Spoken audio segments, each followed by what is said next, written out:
Hello, Pamela Spence, medical herbalist here. These are my clinic notes for the week. I think if I was to have a key word for 2020, there can't just be one really, can there? But one of them would definitely be adapting.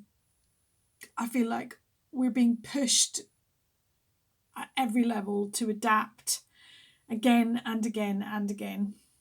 And it's becoming rather wearing for a lot of people. So we're adapting to, we were first asked to adapt to the presence of coronavirus, adapt to the restrictions of lockdown, adapt to those restrictions being eased, and then adapt to them coming back in again. And then if you're watching in England, of course, you're going into lockdown again today. I'm in Scotland. We are not there, but we're under the highest restrictions in the area that I'm in, and a lockdown may well be imminent. We just don't know. We're adapting to changes across the pond. All eyes are on America. We're adapting, and oh my goodness, that takes a lot of energy. And one of the things I've been talking about today and earlier in the week in clinic a lot is about the strain that adapting causes our bodies, because change is stressful for your body, whether it's positive change or not. And a lot of what we're being asked to adapt to right now is not particularly positive. So we talked about mental health, we've talked about changing with the seasons, we've talked about nurturing our bodies through the autumn, now into late autumn. And key to all that is your adrenals. So your adrenals are two small pyramid-shaped glands that sit on top of your kidneys, and they are more or less responsible for running your fight, flight, freeze system, your stress response. So they pump a lot of different hormones out into our bodies, but two key ones would be adrenaline, which is the immediate response to stress, and cortisol, which is the sort of longer term response to stress. And I feel like so many of the issues people are facing at the minute are because cortisol has been going for a long time now, and the adrenals are getting tired. So you may find that you have difficulty getting out of bed in the morning, that you're very tired, that you have a slump mid-afternoon, you get a second wind maybe later in the evening, and then you want to work on into the night. That sleep can be a bit disturbed, that you could be a bit emotional, a bit irritable for some types, that your appetite may be either, for some people it's going to be reduced, or for others it's going to be comfort eating all the way.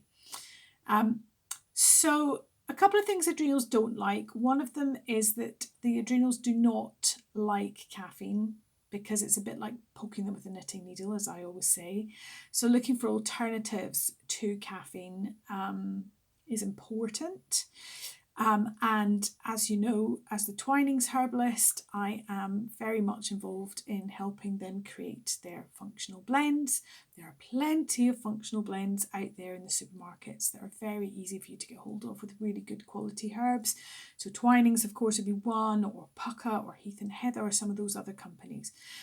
Look for really delicious blends. There are plenty that have names like Rest or Relax, or have an alternative boost that doesn't contain caffeine, and that will help keep your adrenals at a steadier level and let them replenish themselves. The other thing adrenals don't like is low blood sugar. So low blood sugar, by the time you feel hungry, your adrenals have already had to spring into action and release some adrenaline, more adrenaline into the system to provoke your liver into releasing glycogen, which is a sugar that will bring your blood sugar level back up. So one of the things, if you're feeling stressed out, is particularly if you feel anxious, is not to let yourself get hungry, but to eat something every sort of 3 hours for women, slightly longer than that men can get away with. So I'm a big fan of a mixture of nuts and seeds and a little bit of dried fruit in a box. I used to say one in your car, one on your desk, one by the kettle, but maybe the car one not so much at the moment. And scoop a small handful of those, whether you feel like it or not, really, to try and keep those levels steady.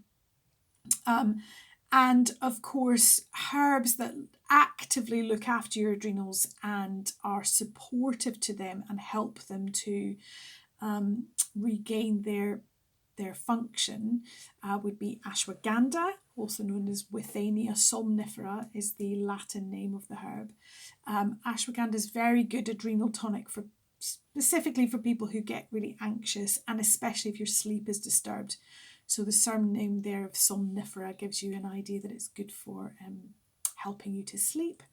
Another one would be licorice. There's a lot of misinformation out there about licorice. So there's always warnings that if you have high blood pressure, you shouldn't drink too much licorice. So do take care with that, but little amounts in a tea occasionally are not going to be problematic. And licorice is particularly good if you are going through menopause and your estrogen levels have dropped a bit, which can also make you feel a bit anxious and a bit stressed and less able to cope. So the licorice is very good for that in particular. And another adrenal tonic that I love is nettle seed.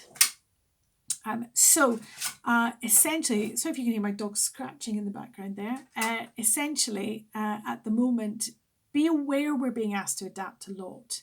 Just be aware that even if it doesn't feel negative to you, it doesn't cause your body some stress. Not all stress is bad, but it does cause your body some stress. And make sure that you are not just carrying on as normal if you're not feeling good, but that you are taking small steps to support your body through this time, and you'll feel all the better for it. In my women's group this week, we are talking all about the adrenals and learning exactly how they work and some more important ways to support them. If you are a busy woman who does too much and doesn't know how to stop, and you'd like to join us the next time the community opens its doors, which will be in the new year, I will put the link to the waitlist in this post, and you're very welcome to join up there. And if you haven't already, please do join up on my mailing list on my website to get my free download, which is all about ways to use your hot drinks to support your health rather than just going for the same old cup of tea and coffee.